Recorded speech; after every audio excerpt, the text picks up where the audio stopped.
जय हिंद प्यारे साथियों। कैसे हो आप सब लोग। आशा करते हैं कि आप सभी लोग स्वस्थ होंगे, मस्त होंगे। मैं शिवेंद्र कुमार आज आप लोगों के लिए जीव विज्ञान से संबंधित महत्वपूर्ण प्रश्न लेकर के आया हूं। जो बच्चे सोमवार को जीव विज्ञान का पेपर देने जा रहे हैं उनके लिए ये बहुत ही महत्वपूर्ण प्रश्न होने वाले हैं। तो चलिए स्टार्ट करते हैं। पहले इसमें ऑब्जेक्टिव टाइप क्वेश्चन है, वन लाइनर। उसके बाद जो संभावित प्रश्न है उन्हें हम बता देंगे, आप लोग देख लेना।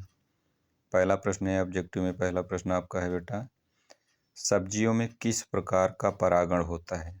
क्या कह रहा है, सब्जियों में किस प्रकार का परागण होता है। तो आपका राइट आंसर होगा कीट परागण। अगला प्रश्न है अगुणित कोशिका है, तो आपका राइट आंसर होगा परागकण। अगला प्रश्न है एक स्त्री जिसका रुधिर वर्ग O है, उसने एक पुरुष जिसका रुधिर वर्ग AB है से विवाह किया, उनकी संतानों में कौन सा रुधिर वर्ग होगा। तो आपका राइट आंसर होगा बेटा A तथा B रुधिर वर्ग। अगला प्रश्न है हरगोविंद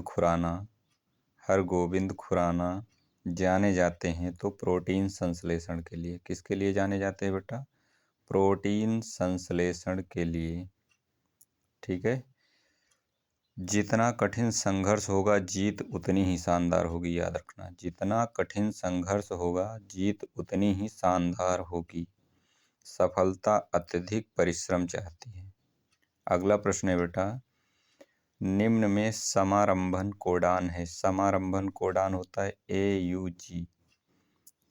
अगला प्रश्न है एक DNA रज्जुक में न्यूक्लियोटाइड आपस में जुड़े होते हैं। तो एक DNA रज्जुक में जो न्यूक्लियोटाइड होते हैं आपस में किस बंध द्वारा जुड़े होते हैं। तो आपका राइट आंसर है बेटा फास्फोडाइएस्टर बंध द्वारा जुड़े होते हैं। अगला प्रश्न है बेटा, mRNA पर समापन कोडान कौन है। mRNA पर समापन कोडान कौन है। तो हैं AUG, UAA, UGA और UAG।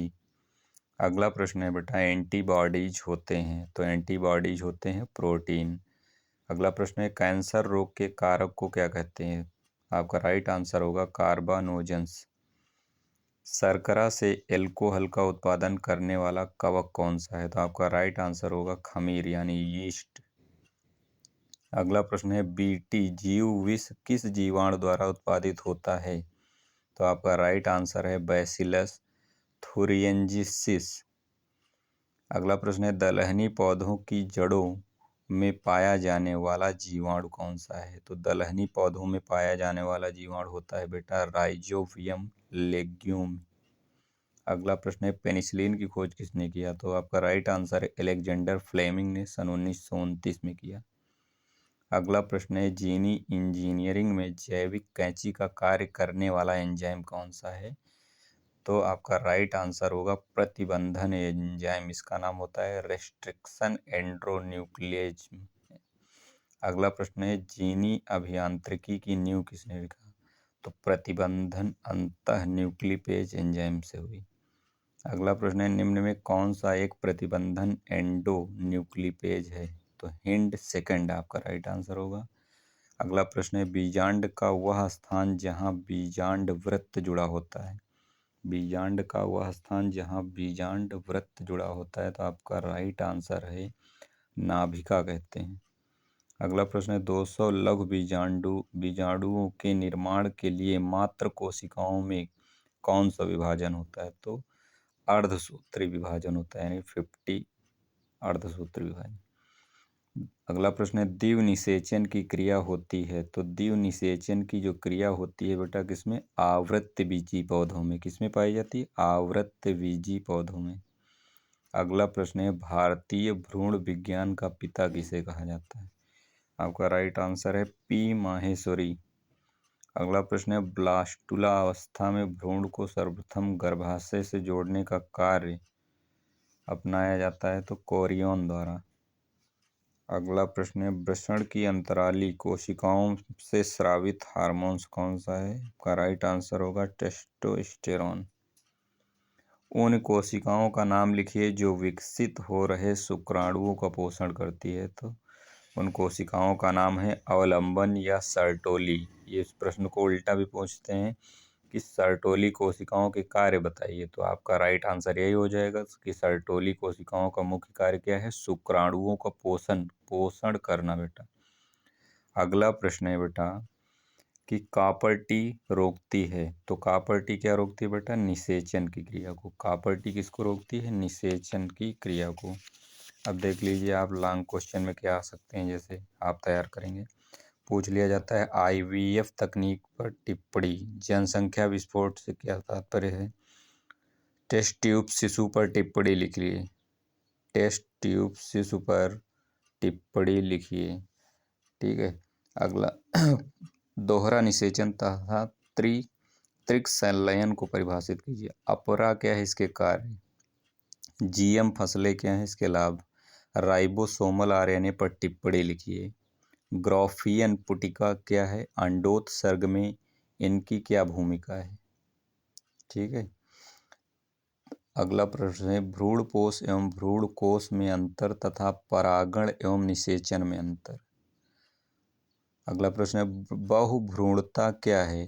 अनिषेक फलन एवं अनिषेक जनन पर टिप्पणी। बायोगैस क्या है? इसके दो उपयोग लिखिए। मादाओं में रजोधर्म या मासिक चक्र क्या है? वर्णन कीजिए। परख नली शिशु जिसे कहते हैं टेस्ट ट्यूब बेबी या आईवीएफ तकनीक क्या है? जनसंख्या विस्फोट एवं परिवार नियोजन को स्पष्ट कीजिए।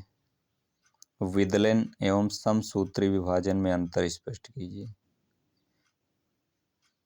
विदलन एवं समसूत्री विभाजन पर टिप्पणी लिखना है आपको। वैसेक्टॉमी, अगला प्रश्न है, वैसेक्टॉमी तथा ट्यूबेक्टॉमी को समझाइए। वैसेक्टॉमी तथा ट्यूबेक्टॉमी को समझाइए। बीटी फसलें क्या हैं? बीटी कपास का उदाहरण देकर समझाइए। परस्परता तथा सहभोजिता में अंतर स्पष्ट कीजिए।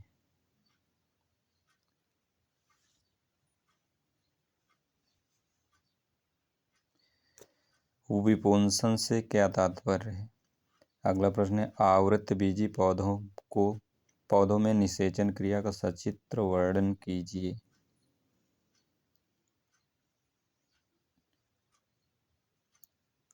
अगला प्रश्न है, अपूर्ण प्रभाविकता क्या है? इसकी खोज किसने की थी? तो आप लोगों को क्या करना है, ये जो प्रश्न हमने बोला है इन प्रश्नों को आप लोगों को सर्च करना है अपनी बुक में या और कहीं किसी माध्यम से आपको सर्च करके इनको तैयार करके जाना है। आशा है कि ये आपको बोर्ड पेपर में अवश्य मिलेंगे। अगर आप लोगों को ये वीडियो अच्छा लगा है बेटा तो लाइक करें, सब्सक्राइब करें। आप लोगों को सहयोग से हमारा मनोबल बढ़ता है। आप सहयोग करेंगे तो हम ऐसे ही वीडियो लाते रहेंगे। अगला पेपर आपका जो होगा रसायन विज्ञान का, उसके भी वीडियो हम नेमिंग रिएक्शन लेकर के आएंगे। तो आपके सहयोग की आवश्यकता है बेटा। जय हिंद, जय भारत।